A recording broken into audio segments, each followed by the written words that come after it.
Online video में और सभी का स्वागत है। यह कक्षा 9 के हिंदी माध्यम से पढ़ने वाले छात्रों के लिए वीडियो बनाया जा रहा है। पिछले वीडियो में हमने आपको वेग और चाल के बारे में एक्सप्लेन किया था, उसको एक बार छोटा सा रिवीजन कर लेते हैं। तो वेग क्या होता है? विस्थापन परिवर्तन के आधार पर हमने निकाला था। एकांक समय में जो विस्थापन का परिवर्तन होता है उसी को हम लोग वेग के नाम से जानते हैं। चाल क्या होता है वो भी आपने देखा था। औसत चाल, औसत वेग के बारे में आपने पढ़ लिया था। आज हम बात कर रहे हैं त्वरण की। किसकी बात कर रहे हैं? त्वरण। त्वरण क्या होता है? त्वरण को इंग्लिश में हम लोग एक्सेलरेशन कहते हैं। त्वरण के अंदर क्या होता है? त्वरण की एक तरह की फिजिकल क्वांटिटी है या भौतिक कारक है जिसका काम क्या है? वेग परिवर्तन। जिसका काम क्या है कि वेग में परिवर्तन लाए या वेग में बदलाव हो। क्या हो? वेग में बदलाव हो। अगर वो वेग बदलाव हो और उसमें एक वर्ड जुड़ जाए, क्या जुड़ जाए? प्रति सेकंड या प्रति समय, प्रति एकांक समय। अगर किसी वस्तु के वेग में परिवर्तन प्रति एकांक समय में हो, मतलब एकांक समय में एक किसी भी समय अगर त्वरण क्या होता है? किसी भी वस्तु के वेग में परिवर्तन अगर हो रहा है तो उसे हम लोग बोलते हैं त्वरण। जैसे समझिए, मान लीजिए कोई वस्तु 4 मीटर पर सेकंड की स्पीड से जा रही थी, फिर वो एकाएक बढ़कर 8 मीटर प्रति सेकंड हो गई। ठीक है, तो इसके बीच में वेग का परिवर्तन हुआ कि नहीं हुआ? तो वेग में अगर आपका परिवर्तन हो रहा है तो इसका मतलब होगा त्वरण। इसका मतलब सिर्फ बढ़ना ही नहीं है। मान लीजिए आप 10 की स्पीड से जा रहे थे, आपने ब्रेक लगाया, अब आपकी स्पीड 10 के बाद से हो गई मान लीजिए 3 मीटर पर सेकंड। अगर आपका वेग परिवर्तन हो रहा है या वेग में बदलाव हो रहा है तो हम उसको बोलते हैं त्वरण। अब इसमें हम रेट निकालते हैं। क्या निकालते हैं? रेट। तो इसका परिभाषा क्या होता है? इसका परिभाषा होता है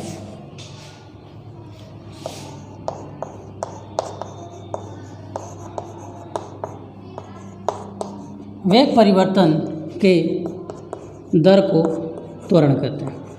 क्या कहते हैं? त्वरण।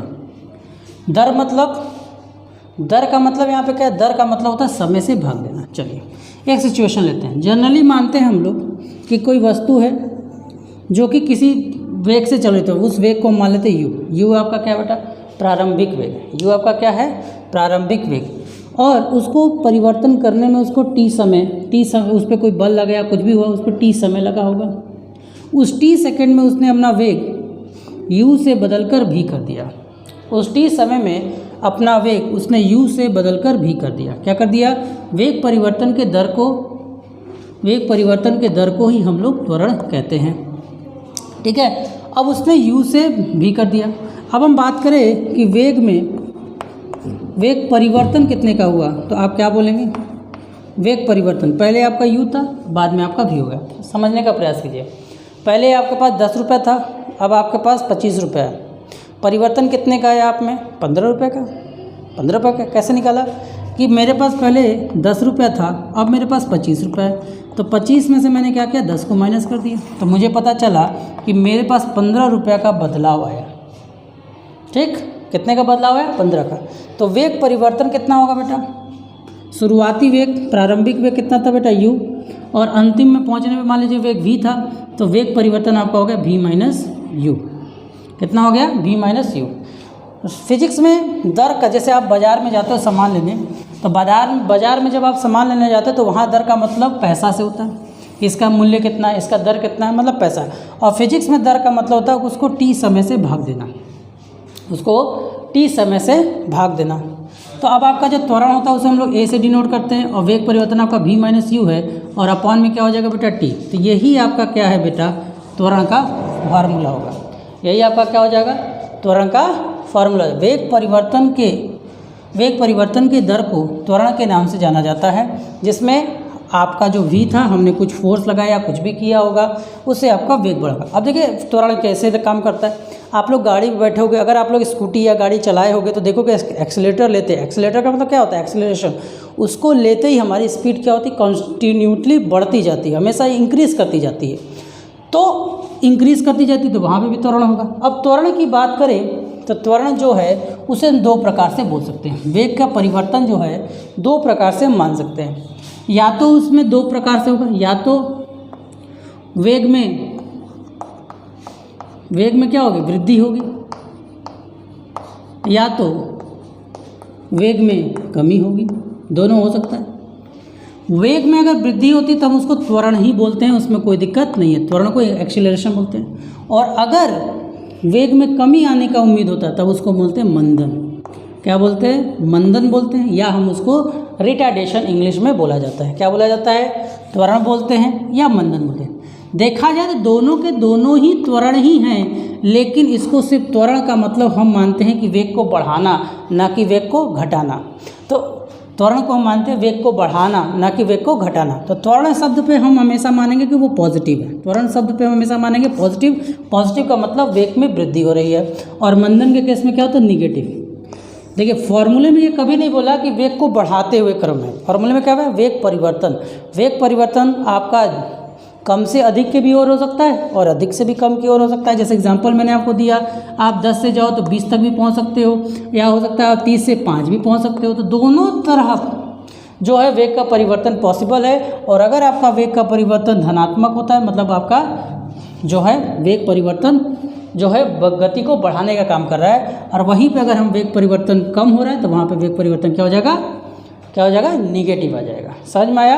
तो जब हम प्रश्न करेंगे तब आपको इस पर बहुत ही अच्छे से समझ में आएगा। ठीक है, इसको याद कर लीजिएगा। अब देखिए वेग का यूनिट, अब हम जनरली मान लीजिए वेग का जो यूनिट होता है, तो अगर हम वेग बोल रहे हैं, त्वरण का मात्रक की बात करें, हम किसकी बात करें, त्वरण के मात्रक की। तो त्वरण का जो मात्रक होगा वो क्या होगा, त्वरण को हम लोग ए से दिखा रहे हैं। v और u का मात्रक सेम होता है, क्या होता है, v और u का मात्रक मीटर बटा सेकंड होता है। क्या होता है, मीटर बटा सेकंड। देखिए कैलकुलेशन में कभी भी जो प्लस माइनस होता है तो उसमें मात्रक में कोई बदलाव नहीं होता, तो इसको हम चाहें तो v/u भी लिख सकते हैं। तो मात्रक बटा सेकंड हुआ, और समय का वैल्यू क्या बेटा, सेकंड है। समय का वैल्यू क्या बेटा, सेकंड। इसके अपॉन में क्या बेटा, 1। अब देखो m/सेकंड है, ये पलट कर ऊपर जाएगा तो कितना हो जाएगा, 1/सेकंड। ये है ना, पलट के जाएगा तो क्या हो जाएगा, मीटर का मीटर ही रह जाएगा और सेकंड का सेकंड स्क्वायर हो जाएगा। तो त्वरण का आपका मात्रक क्या होता है, सेकंड स्क्वायर। क्या होता है, मीटर बटे सेकंड स्क्वायर। अब एक बात हमेशा याद है, सबके मात्रक को ध्यान देना बहुत जरूरी। फिजिक्स में अगर आपको कोई सवाल आता है करने के लिए, आप सवाल में सब कुछ कर दो, सब कुछ बता दो, कोई फ़र्क नहीं पड़ेगा। सब कुछ बता दो, कोई फ़र्क नहीं पड़ेगा अगर आप मात्रक ना बताओ। तो फिजिक्स में बहुत ज़रूरी है, जब भी हम किसी भी चीज़ को बताने की कोशिश करते हैं तो उसमें मात्रक को बताना बहुत ज़रूरी हो जाता है। ठीक है, तो फिजिक्स मोशन से रिलेटेड जो भी टर्म्स है वो आपके कंप्लीट हुए। अब हमें जानना है इनसे न्यूमेरिकल। अब गति के 3 समीकरण हैं हमारे पास, इन तीनों समीकरणों को आपको हम प्रूव कराएंगे और इस पर रिलेटेड सवाल भी आपको कराए जाएंगे। उससे पहले आपको ग्राफ के बारे में पढ़ना पड़ेगा। किसके बारे में पढ़ना होगा बेटा, ग्राफ के बारे में। अब देखिए मोशन में एक ग्राफ की टेक्निक है, ग्राफ की टेक्निक है। इस ग्राफ की मदद से हम क्या करते हैं, इस ग्राफ की मदद से हम किसी भी वस्तु का यह पता लगाते हैं कि उसकी स्थिति क्या है। मतलब बड़े बड़े क्वेश्चन को सॉल्व करना हमारे लिए बहुत ही आसान हो जाता है। अब हम ग्राफ की अगर हम बात करें तो हमारे मोशन में 3 तरह के ग्राफ हम आपको पढ़ा सकते हैं। पहला होता है विस्थापन समय ग्राफ, विस्थापन समय मतलब डिस्प्लेसमेंट टाइम ग्राफ, जिसको हम लोग dt ग्राफ से भी बोलते हैं, dt ग्राफ इसको। दूसरा जो है आपका वो है आपका वेग समय ग्राफ, वेलोसिटी टाइम ग्राफ, और तीसरा आपका जो है वो आपका बेटा त्वरण समय ग्राफ। इन तीनों ग्राफों को बदलना है। अब देखो इन तीनों में क्या एक ही समानता है। देखिए ग्राफ जब भी हम बनाएंगे तो ये जो खड़ा वाला है वो x एक्सिस y एक्सिस होता है, ये जो लेटा हुआ है इसको हम लोग क्या बोलते हैं, जो खड़ा है उसको हम लोग बोलते हैं y एक्सिस, जो लेटा हुआ है उसको हम लोग क्या बोलते हैं, जो खड़ा है उसको हम लोग क्या बोलते हैं y एक्सिस, जो लेटा है उसको हम लोग x एक्सिस बोलते हैं। x एक्सिस को आप समय बना दो, x एक्सिस को क्या बना दो, समय। आपका माने कुछ भी बना सकते हो, लेकिन जितने भी बुक आप देखोगे उसमें जो y एक्सिस होगा, x एक्सिस होगा, वो हमेशा समय को डिनोट करेगा। इसके बाद अगर विस्थापन समय बोल रहे हैं तो यहाँ विस्थापन कर दो, अगर वेग समय बात करें तो यहाँ पे v को लिख दो, अगर त्वरण समय ग्राफ बोल रहे हैं तो यहाँ पे a को रख दो। ठीक है, समझ में आया? तो चलिए अब हम लोग सबसे पहले डिस्कस करते हैं विस्थापन समय ग्राफ के बारे में, कि जो विस्थापन होता है और समय होता है उनके बीच में जब ग्राफ प्लॉट करते हैं तो क्या क्या चीज़ें होती हैं। तो देखिए विस्थापन समय ग्राफ में बात करेंगे तो इसका मतलब क्या होगा, ऐसा ग्राफ सिस्टम जिसके अंदर विस्थापन को हम लोग y एक्सिस से और इसको हम लोग t एक्सिस से दिखाएं। अब इसके हम लोग कुछ कंडीशंस ले लेते हैं जिससे आपको क्लियर होगा कि आखिर इसके अंदर ऐसी क्या क्या क्वालिटीज़ हैं।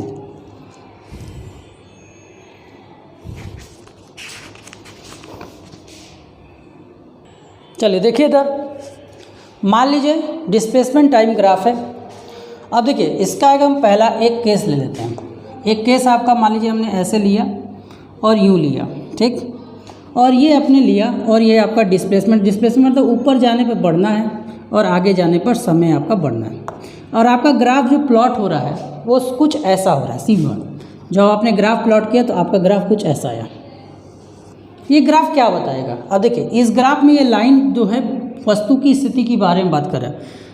ये टाइम की ओर बढ़ रहा है, मतलब टाइम, अगर इधर कोई चीज़ जाता है तो टाइम बढ़ेगा, ऊपर कोई जाता है तो वेलोसिटी बढ़ रहा है, मतलब कि डिस्टेंस बढ़ रहा है, क्योंकि हम किसकी बात कर रहे हैं, विस्थापन समय ग्राफ की बात कर रहे हैं। तो ऐसे अगर ऐसे हम मूव करेंगे तो समय बढ़ेगा, और ऐसे मूव करेंगे और दोनों लेकर चलेंगे तो समय भी मूव कर रहा है और विस्थापन भी मूव कर रहा है। अब क्या हो रहा है, इसमें ना तो ये ऊपर जा रहा है ना तो नीचे जा रहा है, मतलब जो दूरी है या जो विस्थापन है वो आपका क्या है, ना ऊपर जा रहा है ना ये जीरो जा रहा है, विस्थापन आपका जीरो है और समय बढ़ता जा रहा है। विस्थापन जीरो है, इसको आप चूँकि आपके लेवल में विस्थापन और दूरी एक जैसा मान रहा जा रहा है, विस्थापन है या दूरी है, जीरो, दोनों की वैल्यू क्या है, जीरो है। और जब दोनों की वैल्यू अगर ज़ीरो है तो इसका मतलब ये क्या है बेटा, विराम में है। मतलब यह ग्राफ क्या बता रहा है कि यह विराम में है।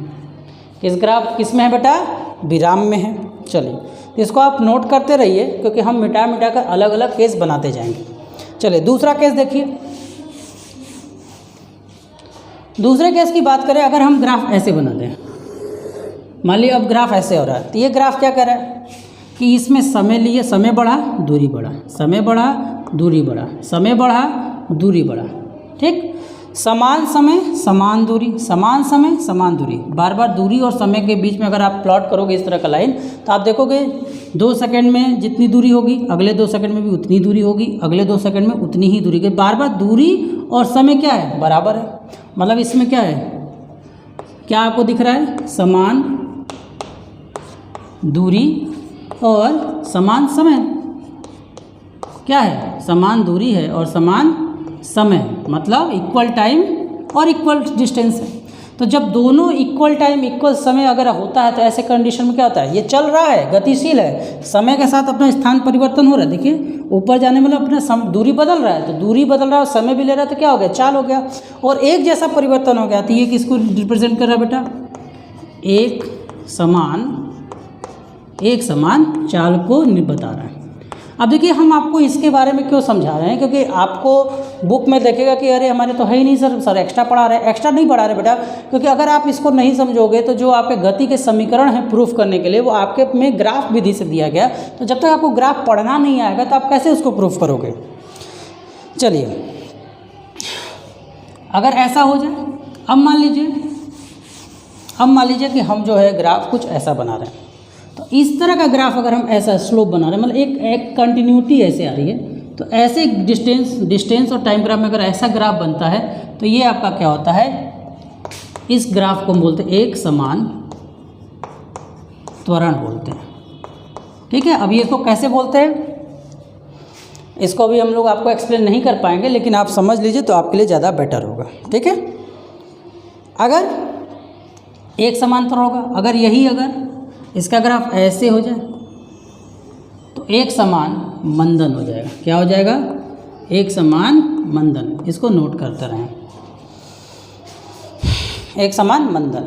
तो इस तरह से हमने बनाया। अब इसी ग्राफ को क्या बना दें, इसी ग्राफ को अब हम क्या बना दें, कुछ ऐसा बना दें, कोई फर्क कोई मतलब नहीं, जैसे मन वैसे बन रहा है। तो ये क्या होगा, असमान हो जाएगा।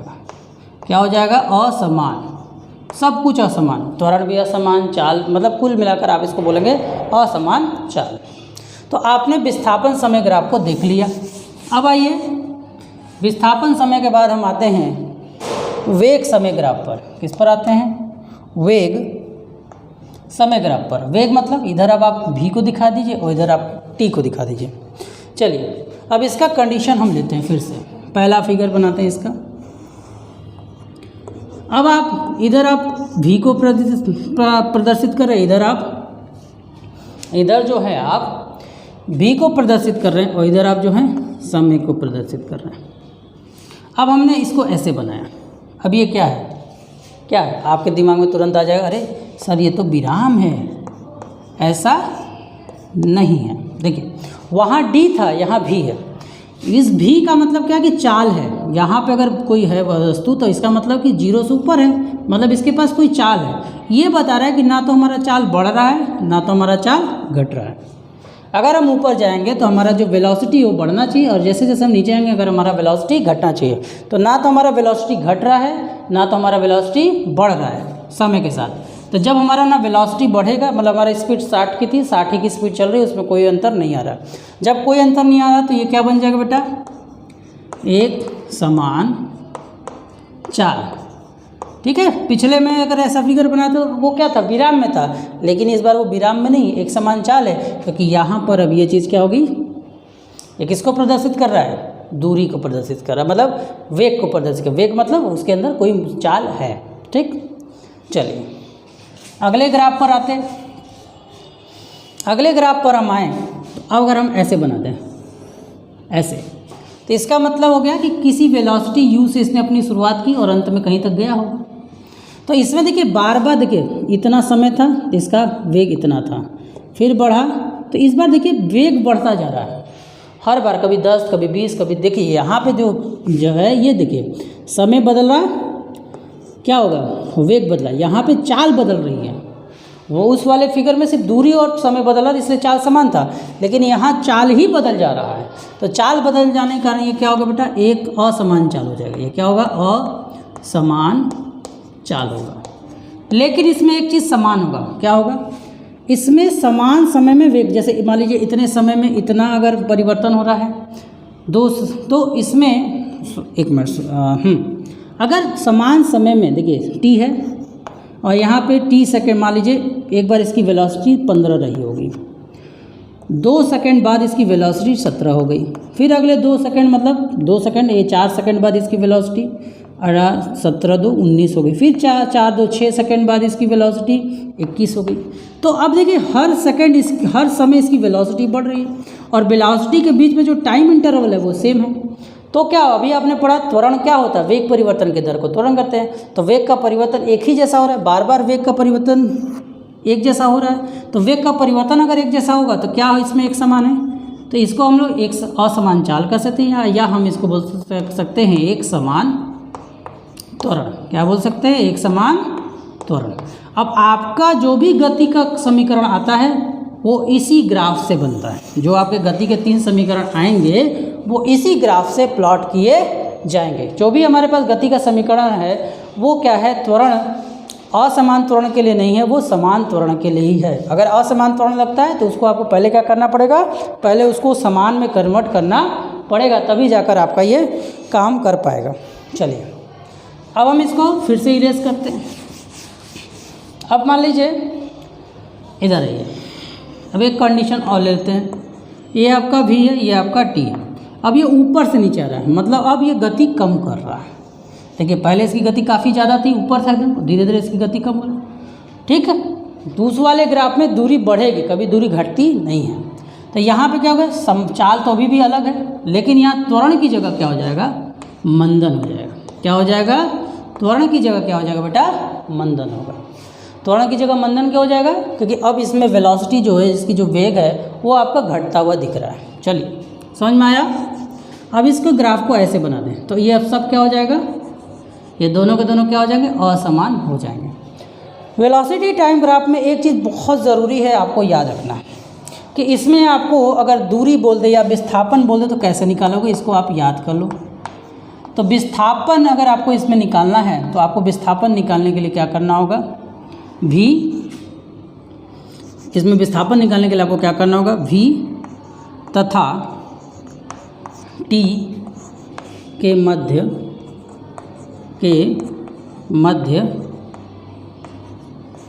का क्षेत्रफल निकालना होगा। अगर आप इसका क्षेत्रफल निकाल लोगे तो क्या होगा, आपकी जो होगी दूरी निकल जाएगी। कैसे निकलेगी, देखिए ग्राफ का मतलब क्या है, वेग और समय को आपने लाइन में बदल दिया। वेग और समय को आपने किस में बदल दिया बेटा, लाइन में बदल दिया। जब आपने वेग और समय को लाइन में बदल दिया तो आप देखिए v बराबर आपका क्या था, d/t था। आपका वेग भी अब लाइन बन चुका है, t भी लाइन बन चुका है। अब ये t इधर आ जाएगा तो v × t हो जाएगा, v × t d। v × t क्या होता है बेटा, लाइन गुणे लाइन, मतलब लेंथ इंटू लेंथ, एरिया होता है। लेंथ इंटू लेंथ क्या होता है बेटा, एरिया होता है। इसलिए हम एरिया, एग्जाम्पल के लिए समझिए, जैसे मान लीजिए इसमें ये ग्राफ हमने बनाया ऐसा, तो अब हमको पता करना है कितना दूर गया है। तो ये अंदर जितने भी लोग बैठे हुए हैं इन सब का आप क्या निकाल लेंगे, क्षेत्रफल निकाल लेंगे। इन सब का आप क्या निकाल लेंगे, क्षेत्रफल निकाल लेंगे। जैसे ही आप क्षेत्रफल निकालेंगे, क्षेत्रफल की जो वैल्यू आएगी वो इस वस्तु के द्वारा चली गई दूरी को बताएगा। क्या बताएगा, इस वस्तु द्वारा चली गई दूरी को बताएगा। समझ में आ गया। अब आते हैं हम लोग आखिरी हमारे पास है। अब हमारे पास आखिरी ही बचा है ग्राफ, उसका नाम है त्वरण समय ग्राफ। अब त्वरण में क्या होता है, त्वरण का मतलब, अब देखिए त्वरण दोनों हो सकता है, प्लस भी हो सकता है और माइनस भी हो सकता है। तो इसमें हम इस तरह से ग्राफिकल करेंगे, ये आपका t को रिप्रेजेंट करेगा, ये आपको a पॉजिटिव और नीचे a निगेटिव। इसमें ज़्यादा कुछ आपको समझना नहीं है, इसीलिए सिंपल सा आपके कोर्स के हिसाब से बहुत सिंपल है। अगर हम इस पर ऐसे फिगर बनाते हैं तो ऐसे फिगर बनाने का मतलब ऊपर जाने पे त्वरण बढ़ेगा, नीचे जाने पे भी त्वरण घटेगा। अगर ऊपर त्वरण बढ़ रहा है मतलब वेग बार बार बहुत तेज़ी से बदल रहा है, और अगर त्वरण समान है, त्वरण अगर समान है तो इसका मतलब ये नहीं कि वेग बदल नहीं रहा है। त्वरण समान होने का मतलब, त्वरण का मतलब ही है वेग परिवर्तन। अगर आपसे कोई बोले कि इसका त्वरण 2 मीटर पर सेकंड है, 2 मीटर पर सेकंड स्क्वायर है, तो इसका मतलब अगर वो वस्तु 8 से चल रही है तो अगले सेकंड में वो 10 हो जाएगा। 2 मीटर पर सेकंड बोले, फिर वो अगले सेकंड में 12 हो जाएगा, अगले सेकंड में 14। इसी तरह उसकी स्पीड क्या होगी, वेलोसिटी क्या होगी, बढ़ती जाएगी। तो यहाँ पर एक समान त्वरण तो है, लेकिन चाल क्या बेटा, असमान, जैसा भी आपने को ग्राफ में बताया था। इसी तरह अगर हम नीचे बना दें इस ग्राफ को, अगर ये ग्राफ ऊपर है तो त्वरण बढ़ रहा है, एक समान त्वरण है, और अगर नीचे बन रहा है तो यहाँ पे मंदन हो गई। यहाँ पे हम त्वरण बना रहे हैं, और अगर हम त्वरण हो गया और यहाँ पर अगर आ गया तो आपका क्या हो गया, मंदन हो गया। ठीक, समझ में आया। तो आई थिंक आपको ग्राफ और वेलोसिटी टाइम ग्राफ ये सब चीज़ें समझ में आ गई होंगी। If you have any problem आप हमसे पूछ सकते हैं। नेक्स्ट वीडियो में हम लोग सीखेंगे कि मोशन के इक्वेशन को कैसे प्रूव करते हैं, और कुछ न्यूमेरिकल भी हम उस बेसिस पे आपको बताएंगे। क्या है आपके मोशन के इक्वेशन, हम लिख दे रहे हैं, इसको आप लोग याद कर लेंगे। v बराबर u plus A T, s बराबर U T plus half A T square, और v स्क्वायर बराबर u स्क्वायर प्लस 2as। ये इतने लोग हैं, ठीक है। इतने लोगों को हमें प्रूफ करना है, और इस पूरे इक्वेशन में हमें इस पर न्यूमेरिकल भी करना होगा। ठीक है, समझ में आया। धन्यवाद।